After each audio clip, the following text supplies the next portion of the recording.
Gəncə şəhəri Azərbaycan bayrağı küçəsində yerləşən 2 mərtəbəli taxta konstruksiyalı tikilidə başlayan yanğın qısa müddətdə küləyin təsiri ilə güclənərək 24 ailəni evsiz qoydu. Yanğı söndürənlər alovu saat yarım ərzində çətinliklə söndürə bilsələr də ondan geriyə qalan mənzərə dəhşət vericidir. Yanğın nəticəsində evlərini itirən sakinlər hazırda dağıntılar arasında onlara məxsus salamat qalmış nə isə tapmağa çalışırlar. Onların hər birinin əsas qayğısı isə məskunlaşma ilə bağlıdır.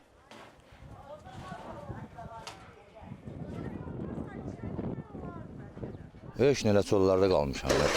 Baxıram ki, görüm kimsə mənə para yaxma evinə. Yandı bütün qızımın cehizləri, hamısı yandı kül oldu.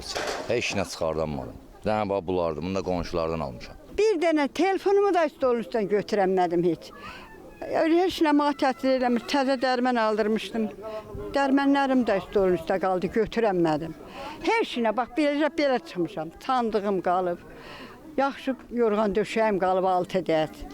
Ondan qadan aldım, 3 dənə gəvəm qalıb yerdə, mebel şervandım qalıb, mebel qabış qapım qalıb, televizorum qalıb, xaladinlikim qalıb. Pay almışdılar sep uşağıma, o yandı, bütün əşyalarım külə dön. Özüm də fəhləlik eləyirəm. Qonşuya sığınmışam, o da bir gün, 2 gün saxlayır, mənə köməklik elənsin. Qapını açdım ki, çıxan yaloy məni, özümü aynadan tulladım.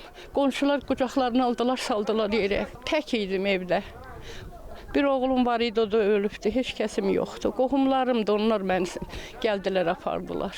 Xəstəyəm özümdə.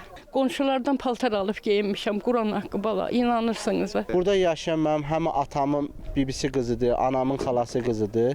Tək qadın olursa biz nəzarət edirdik.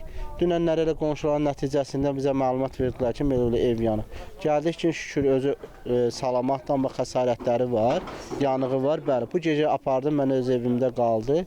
İndi dövlət qurumları da maraqlanırlar, yeri icra orqanları, baş polis idarəsi maraqlanırlar, məlumat götürürlər. Yerləşdirmə ilə bağlı xahiş edirik dövlət qurumlarından sığınacaq versin. Məsələ ilə bağlı Gəncə şəhər İcra Hakimiyyətindən bildirildi ki, hadisənin ilkin araşdırmaları Regional Dövlət Yanğın Nəzarəti İdarəsi tərəfindən aparılır. Araşdırmanın nəticəsinə uyğun qanunvericilik tələbləri çərçivəsində müvafiq tədbirlər görüləcək.